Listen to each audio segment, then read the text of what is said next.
Hello boys and girls. If you find with your latest Windows 10 and 11 update, community updates, your start menu does not work when you click it, and when you do the taskbar settings doesn't work, and just Windows settings in general does not work. I fixed mine, as you can see. Prior it did absolutely nothing. What you can do is press your Windows key and R, and this box pops up. Type PowerShell, P-O-R-E-R shell. I'll stick it in the notes anyway, so you don't have to copy and so you can copy and paste rather.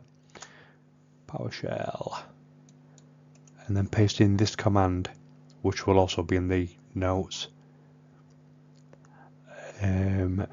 Once that's done, restart your computer and it will be 100% fixed.